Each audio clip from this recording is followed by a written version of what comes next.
BJP down, down, down, down, down, down.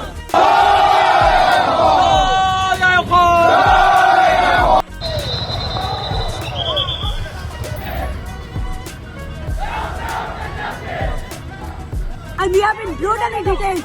Brutally. I have marks all over my body. चलेगा CAA नहीं चलेगा CAA नहीं चलेगा नहीं चलेगा नहीं चलेगा। धर्म के आधार पर नागरिकता देने वाला CAA कानून जो बीते हुए कल से लागू हो गया है वो अब सुप्रीम कोर्ट में पहुंच गया है।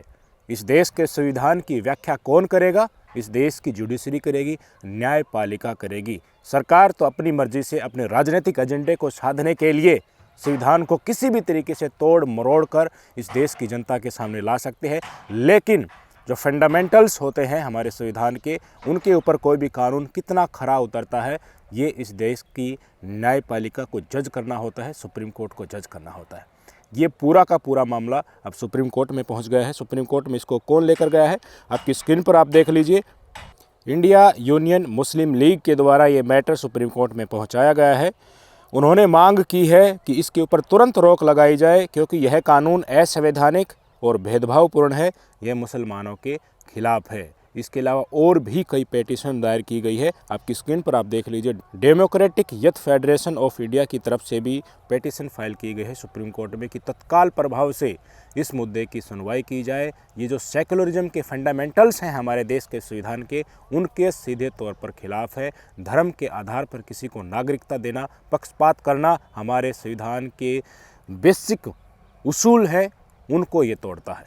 मुद्दा सुप्रीम कोर्ट में पहुंच गया। पूरे देश में कुछ वीडियो में ऐसे देख रहा हूं कि प्रदर्शन की भी खबरें आ रही हैं, हैदराबाद से, असम से, दिल्ली यूनिवर्सिटी से, जामिया मिलिया इस्लामिया यूनिवर्सिटी से, साउथ से। ओपोजिशन लीडर्स जितने भी हैं लगभग उनके स्टेटमेंट आ चुके हैं। ममता बनर्जी ने कह दिया है कि CAA के बाद अगर NRC आता है तो हम इसका सीधे तौर पर इसका अपोज करेंगे। तमिलनाडु के मुख्यमंत्री हैं MK स्टालिन साहब, उनके भी बयान आ चुके हैं, वे सीधे तौर पर इसके खिलाफ हैं। उनका कहना है कि श्रीलंका के जो माइनॉरिटीज़ हैं उसको आप किस लिए छोड़ रहे हैं, इन मुस्लिम देशों को ही टारगेट पर्टिकुलरली आप क्यों कर रहे हैं, ये टाइम जो इलेक्शन के नज़दीक है इसी समय पर आपको क्यों लाना था जबकि ये कानून 2019 में पास हो गया था। असदुद्दीन ओवैसी साहब ने तो ये तक कह दिया कि इस कानून के ज़रिए इस देश में मुसलमानों को दोयम दर्जे का नागरिक बनाने की कोशिश की जा रही है। 2019 में इस कानून को लेकर जो लोग प्रोटेस्ट कर रहे थे उनको दोबारा रोड के ऊपर आना पड़ेगा, ये असदुद्दीन ओवैसी साहब ने स्पष्ट तौर पर कह दिया है। साउथ सुपरस्टार हैं थलापति विजय, उन्होंने कहा कि तमिलनाडु में CAA लागू नहीं होना चाहिए, हम इसे स्वीकार नहीं करते हैं। जैसे कि जहाँ जहाँ इस प्रकार की सरकारें हैं और जहाँ अमन पसंद लोग हैं, वे चाहते हैं कि संविधान के साथ इस तरह का खिलवाड़ न किया जाए, धर्म के नाम पर नागरिकता न दी जाए, पक्षपात न किया जाए। कुछ लोगों के तथ्य ये है कि देखिए अल्पसंख्यक समुदाय मुस्लिम कंट्रीज़ में वही हैं जो हिंदू हैं। जो 6 धर्म आज बताए गए थे इस पूरे के पूरे कानून में, हिंदू, सिख, पारसी, बौद्ध, जैन, ये तमाम वहाँ पर दुखी हैं, इनके ऊपर अत्याचार होता है। मुस्लिम कंट्रीज़ में मुसलमानों के ऊपर तो अत्याचार होगा ही नहीं। ये तमाम कवायतें सोशल मीडिया पर चल रही हैं और जितने भी सांप्रदायिक दिहाड़ीबाज हैं, गोडसेवादी हैं, दंगेबाज हैं, सत्ता के टुकड़ों पर पलने वाले लोग हैं, उन्होंने माहौल बनाना शुरू कर दिया है। कई जगह से खबरें आ रही हैं, लोग ये बताना चाहते हैं कि देखिए सुप्रीम कोर्ट के द्वारा SBI को लेकर जो फटकार लगाई गई है, कई लोगों के नाम जो उजागर होने वाले हैं, देश के संसाधनों को चंद व्यक्तियों के हाथों ही क्यों बेचा गया, रूल्स बदलकर एयरपोर्ट उन्हीं को क्यों दिए गए, इनकी पोल इलेक्टोरल बॉन्ड किसे खुलने वाली है। इसलिए इस समय पर CAA कानून को इम्प्लीमेंट किया गया है ताकि हेडलाइन बदल जाए, सुप्रीम कोर्ट का वह मुद्दा बदल जाए।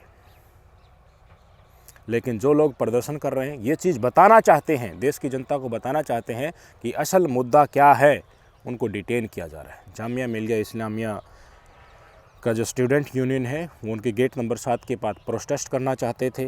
प्रोटेस्ट करके प्रेस कॉन्फ्रेंस के थ्रू बताना चाहते थे इस देश की जनता की हकीकत क्या है, इन लोगों की मंशा क्या है। अब चुनाव से कुछ दिन पहले इस कानून को लाने को लेकर उनके साथ पुलिस प्रशासन ने बताया जा रहा है कि हाथापाई की है, लोगों को डिटेन कर लिया गया है, उनको प्रेस कॉन्फ्रेंस नहीं होने दी है। तस्वीरें आपके सामने। मोदी मीडिया न रहना, इस्लामोफोबिया।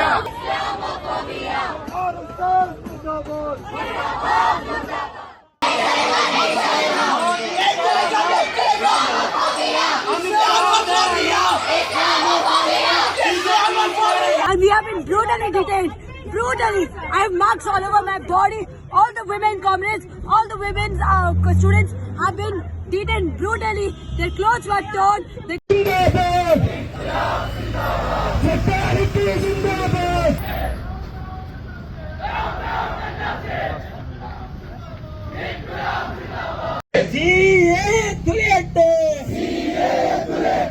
വർഗീയതയുടെ വിശംബരത്തിൽ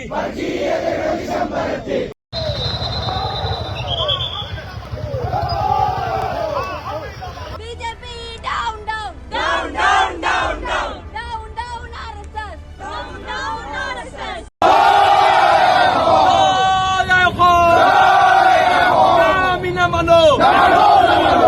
ऐसी ही तस्वीरें असम से निकल कर आ रही हैं, हैदराबाद से निकल कर आ रही हैं, साउथ से निकल कर आ रही हैं। कई जगहों से तस्वीरें सामने आ रही हैं। लोग दिख रहे हैं प्रदर्शन के मूड में। लोग ये कहना चाहते हैं कि धर्म के आधार पर आप संविधान के साथ खिलवाड़ नहीं कर सकते। कब तक इस देश को बांटोगे? कब तक ध्रुवीकरण करके अपनी राजनीतिक रोटियां सेकते रहोगे? जो स्टूडेंट्स यूनियन होती हैं, समाज सेवी संस्थाएं होती हैं, जो समाज के लिए हमेशा 24 घंटे काम में लगी रहती है, उनका काम होता है कोई भी गलत होता है तो उसके खिलाफ आवाज़ उठाना। लेकिन सुबह मैंने वीडियो बनाकर आपको बताया था कि सीएए कानून से हमारे देश के मुसलमानों की नागरिकता के ऊपर कोई फ़र्क पड़ने वाला नहीं है। मैंने ये भी बताया था कि सीएए के बाद अगर एनआरसी आता है तो उसमें भी हमारे देश के बासिंदे, हमारे देश के मुसलमानों की नागरिकता अगर ख़तरे में आती है तो उससे पहले हमारे देश के हिंदुओं की नागरिकता खतरे में आ जाएगी। भारतीय जनता पार्टी के मुंह को थप्पड़ मार मार के इतना बड़ा कर देंगे कि उनको वो कानून वापस लेना पड़ेगा। तो भाई साहब, नागरिकता को, किसी की नागरिकता को कोई भी खतरा नहीं है। अल्पसंख्यक हैं, उनकी नागरिकता इस सरकार के द्वारा दी जानी है। जो अफ़गानिस्तान, बांग्लादेश और पाकिस्तान से अल्पसंख्यक जो हमारे देश में शरणार्थी बनकर आए हुए हैं 31 दिसंबर 2014 से पहले, उनको नागरिकता दी जानी है। पोर्टल भी जारी कर दिया गया है। ऐसा भी हो सकता है कि खुद ये लोग जो आज कुर्सी पर बैठे हैं अपने ही लोगों को कहीं पर बैठा दें, इतना बड़ा इवेंट करा दें जिससे लगे कि ये तो मुसलमानों के द्वारा प्रायोजित था। मुसलमानों को ये दिखाया जाएगा कि मुस्लिम राष्ट्र में जितने भी मुस्लिम्स हैं उनको यहाँ पर ये लोग बुलाना चाहते हैं, इस देश को तोड़ना चाहते हैं, इसलिए इस नागरिकता कानून का ये विरोध कर रहे हैं। मुसलमान चाहते हैं कि दूसरे मुस्लिम देश के राष्ट्र में जो मुस्लिम निवास करते हैं, जो बहुसंख्यक में हैं, उनको भी यहाँ पर नागरिकता दी जाए। इस तरह की सोशल मीडिया पर षड्यंत्र चल चुके हैं। कहीं पर बैठाया जाएगा, कुछ शाहीन बाग टेम्पररी बना दिया जाएगा, संघ के लोगों को घुसवाकर पत्थरबाजी करवा दी जाएगी, ध्रुवीकरण करके दंगे करा दिए जाएंगे। मैंने बार बार आपको बताया है, इनकी प्लानिंग यही है। इससे पहले क्या हुआ था इंदरलोक में, दिल्ली के इंदरलोक में नमाजियों को लात मारी गई थी ना, सजदे कर रहे थे। उस मुद्दे को लेकर भाई साहब इतना बड़ा बवंडर खड़ा किया जा रहा है, आप चौंक जाएंगे। पिंकी भैया को आप जानते होंगे, मैंने कई वीडियो बनाई है। हिंदू रक्षा दल के ये अध्यक्ष हैं। क्या किया आज भाई साहब? दिल्ली पुलिस के मुख्यालय में पहुँचे और इनकी मंडली में कौन कौन लोग हैं आप सबको पता होता है। यति नरसिंहानंद सरस्वती जी महाराज, उनके चेले चपटे हैं, ये खुद पिंकी भैया है, इनके संगठन के जुड़े हुए लोग हैं, रागिनी तिवारी हैं, ये तमाम लोग आज दिल्ली पुलिस मुख्यालय में पहुंचे और एसआई, दिल्ली पुलिस के जो एसआई थे मनोज तोमर, उनके समर्थन में वहां पर हनुमान चालीसा की। ये वही पिंकी भैया है जो कुछ दिन पहले दिल्ली पुलिस के साथ उलझ गए थे और इन्होंने आत्मदाह की चेतावनी दी थी, चिमटा गाड़ देंगे। लखनऊ में मुख्यमंत्री आवास के सामने जिला बदर इनको कर दिया गया था, गैंगस्टर एक्ट इनके ऊपर लगा दिया गया था, लेकिन ये चीज़ें कुछ दिन में ही मीडिया से दब गई। खुद ही पुलिस के साथ उलझ रहे थे कुछ दिन पहले और अब ये स्थिति आ गई है कि देखिए अब ये पुलिस के एसआई ने धार्मिक अंदाज में कुछ क्राइम किया है तो उसको कंडम करने के बजाय उसके साथ खड़े हो रहे हैं। वो कह रहे हैं कि हम हिंदू हृदय सम्राट मनोज तोमर जी के साथ हैं, उनका सस्पेंशन वापस लिया जाए।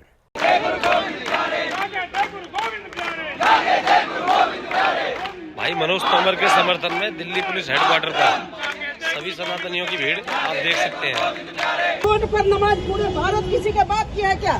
रोड पर नमाज पढ़ेगा। आज तोमर के साथ हुई है क्या? आप लोग खड़े हैं क्या? आपके साथ नहीं होगा ये? हटाइए, हमको जाना चाहिए इस्लाम धर्म में लिखा हुआ है। अब इसमें धीरे धीरे सप्लीमेंट हो जाएगा सीए एनआरसी वाला ये मुद्दा, जहाँ पर प्रदर्शन होंगे उन प्रदर्शनों को एंटी इंडिया नाम से संबोधित किया जाएगा। लोग लिखने लगे हैं सोशल मीडिया पर। मैं आपको दिखाना चाहूँगा कि षड्यंत्र किस अंदाज में लोग फैलाने की कोशिश कर रहे हैं। आप स्क्रीन पर देखिए, दीपक शर्मा ने क्या लिखा। पाकिस्तान में भी CAA लागू होना चाहिए। हम दुखी मन से 30 करोड़ शांति दूतों को कुर्बान करने के लिए तैयार हैं जो गलती से यहाँ रह गए थे। मतलब क्या है, इस देश के मुसलमानों को वापस से पाकिस्तान भेज दो, बांग्लादेश भेज दो, ये कोशिशें, इस तरह का माहौल बनाने की कोशिशें। क्या इन तरह की बातें लिखने से मुस्लिम समुदाय के व्यक्तियों की भावनाएं आहत नहीं होंगी? क्या मनोज तोमर ने जिस तरह से नमाजियों को लात मारी थी उससे मुस्लिम समुदाय के व्यक्तियों को आहत नहीं होगी? धर्म के आधार पर आप नागरिकता कानून बना रहे हैं तो मन में थोड़ा सा तो ये खलेगा ना कि इन्हीं देशों को आप क्यों ले रहे हैं। आप श्रीलंका के अल्पसंख्यकों को क्यों नहीं ले रहे? नेपाल भूटान के थ्रू जो नेचुरलाइजेशन से तो सिटीजनशिप आई जाती है, ऐसा ही प्रोविज़न वहाँ पर आप क्यों नहीं कर रहे? सबको पता है ये धार्मिक कार्ड खेला जा रहा है। मैं बार बार कहता हूँ, इनका पूरी प्लानिंग है इस देश को दंगे की आग में झोंकने के लिए। आखिरी स्टेप यहीं बचा है। इनको 400 पार का जो नारा दिया था उनके अनुकूल माहौल नहीं बन रहा है। राम मंदिर इन्होंने बनवा कर देख लिया। EVM को लेकर तमाम इन्होंने सारा का सारा प्रकरण रचा रखा है। सिर्फ और सिर्फ इन्वायरमेंट चाहिए। पूरी कोशिशें इन्होंने कर ली। मोदी लहर, जुमलेबाजी और झूठ का जो पुलिंदा बांधा गया था वो सब के सब इस देश की जनता के सामने बेनकाब हो चुका है। फिर भी अगर माहौल नहीं बन रहा तो लास्ट चारा इन्हीं के पास यही होता है, दंगे फसाद, हिंदू मुस्लिम की आपस में लड़ाई। इस देश के मुसलमानों को समझना चाहिए कि इस देश का सुप्रीम कोर्ट अभी बैठा है। जो लोग प्रोटेस्ट कर रहे हैं, प्रोटेस्ट में ये चीज़ें आगे आनी चाहिए कि देखिए ये सेकुलरिज्म का जो कंसेप्ट है हमारे संविधान का उसके खिलाफ है, पर इसकी व्याख्या कौन करेगा? इस देश का सुप्रीम कोर्ट करेगा। सुप्रीम कोर्ट को टाइम दीजिए। सुप्रीम कोर्ट अगर कहता है कि सरकार ने ये गलत किया है तो ऑटोमेटिकली वो इसको रद्द कर देगा कानून को। लेकिन इस समय, चुनाव के समय अगर कोई प्रदर्शन होता है तो भाई साहब खेला करेंगे ये लोग। प्रदर्शन करना सबका हक है, आंदोलन करना सबका हक है, लेकिन उस आंदोलन में संघ के लोग घुसकर दंगा करवाएंगे, हमारे हिंदू भाई भी मारे जाएंगे और मुसलमान भाई भी मारे जाएंगे। ये समय प्रदर्शन करने के लिए गलत है। राजनीतिक रोटियां सेकने वाले काफ़ी लोग आ जाएंगे, मुसलमानों को कहेंगे कि तुम्हारे साथ गलत हो रहा है भाई साहब और तुम घर पर बैठे हो, रोड के ऊपर तुम्हें आना चाहिए। पर सोचना चाहिए कहाँ झोंका जा रहा है। इस देश का सुप्रीम कोर्ट में चंद्रचूड़ साहब बैठे हैं ना, उनके ऊपर विश्वास करो, वो देखेंगे इस मैच को। अगर उनको लगेगा कि संविधान की व्याख्या इन्होंने सही तरीके से कानून बनाकर नहीं की है, संविधान के अनुरूप नहीं है, तो वो समय नहीं लगाएंगे इस कानून को रद्द करने में। देश के मुसलमानों की नागरिकता को कोई खतरा है ही नहीं। मसला तो देश में ध्रुवीकरण करना, मुसलमानों के खिलाफ माहौल ख़राब करना, मसला सिर्फ इतना ही है। समझ जाइए। अब भी मैं तो बार बार आप लोगों को यही कहता हूँ कि तैयारियाँ पूरी हैं। इन तैयारियों के ऊपर चाबुक चलाने इस देश के नागरिकों का कर्तव्य है, हिंदुओं का कर्तव्य भी है, मुसलमानों का भी, सिखों का भी, सबका कर्तव्य है। आप सबको एक चक्रव्यूह में फंसाने की कोशिश जो की जा रही है, उस चक्रव्यूह में फंसने से पहले जो आप कदम रखने जा रहे हैं, थोड़ा सा दिमाग की चक्री घुमाइए और सोच लीजिए कि किस दंगा फसाद के मुंह में आपको झोंका जा रहा है। अपनी राजनीतिक रोटियां सीख के कुर्सी पर ये लोग बैठ जाएंगे, कितने लोग मर जाओ, ये उनके घर में नहीं जाएंगे भाई साहब, कोई पड़ा रहे। 2019 में जिस तरह से दिल्ली में दंगे हुए थे, ये कभी जाकर आए? नू हिंसा में दंगे हुए थे, कितने लोग मारे गए थे, बुलडोजर चला दिया गया था ना, हिंदुओं के घरों के ऊपर भी बुलडोजर चला दिया गया था। और ये तथाकथित सांप्रदायिक दिहाड़ीबाज अपने आप को हिंदुत्व का जो आइकन मानते हैं, एक भी व्यक्ति मदद करने के लिए गया उन हिंदुओं की? अरे हिंदुयत था ना वो भी। मुसलमानों ने उनको मदद की, तिरपाल दिया, खाने के लिए खाना दिया, टेम्परेरी शेल्टर दिया, बहुत सारी वीडियो उस समय पर हमने आपको दिखाई थी। ये न हिंदुओं के हितैषी हैं न मुसलमानों के। इनको चाहिए कुर्सी, चाहे उसके लिए इस देश की जनता का कितना भी बड़ा नुकसान क्यों ना हो जाए। प्रदर्शन होंगे, मुझे पता है। जिस तरह से सोशल मीडिया पर वीडियो आ रही हैं और जिस तरीके से विपक्षी पार्टियां एकजुट होकर इस कानून के खिलाफ बोलने लगी हैं, तो हो सकता है प्रदर्शन हो अलग अलग जगह पर, शाहीन बाग की तरह लोग जुटना शुरू हो जाएं।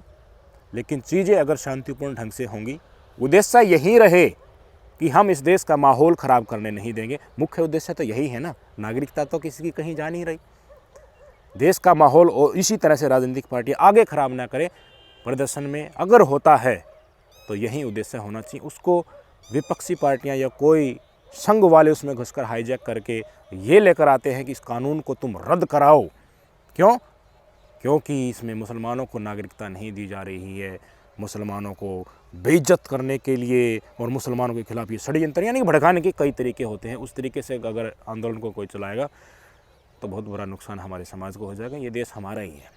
ये संघी तो उस समय पर भी हमारे साथ नहीं थे जब हम देश की आज़ादी की लड़ाई लड़ रहे थे, अपना सर्वोच्च बलिदान दे रहे थे। तोप के आगे खड़े होकर हमारे स्वतंत्रता सेनानियाँ हमारे जिस्म में से जो लहू निकलता था उड़वा रहे थे अपने आप को। उस समय पर भी ये लोग बता रहे थे कि स्वतंत्रता आंदोलन की रणनीति किस तरह से लोग बना रहे हैं। ये लोग बता रहे थे कि हमें आज़ादी नहीं चाहिए जो संविधान के तहत सबको बराबरी का हक देता हो। आपके विचार क्या हैं हमें कमेंट करके ज़रूर बताइएगा। सचेत रहिएगा, चुनाव से पहले और चुनाव के बाद में ये कुछ भी कर सकते हैं। चुनाव के बाद में इनकी सरकार अगर आ जाती है, चुनाव के बाद में भी ये अपनी हेकड़ी निकालेंगे, फिर खुला छोड़ देंगे कि करो जो तुम्हें करना है। और पुलिस वाले क्या करेंगे आप सबको पता है। मनोज तोमर से ही सीख लीजिए। 2019 में शाहीन बाग में जो प्रदर्शन चल रहा था उस समय पर मजदूर जो वापस आ रहे थे उनको किस तरह से लठों से पीट कर भारत माता की जय के नारे जनगण मन उनसे बुलवाया जा रहा था। वो तमाम प्रकरण आपने देख चुके हैं। चुनाव के बाद पुलिस भी बीच में नहीं आएगी भाई साहब। बहुत कुछ इस देश में हो सकता है। इससे पहले एक एक कदम फूंक कर रखना। अपने विचार कमेंट में ज़रूर बताएं। नमस्कार।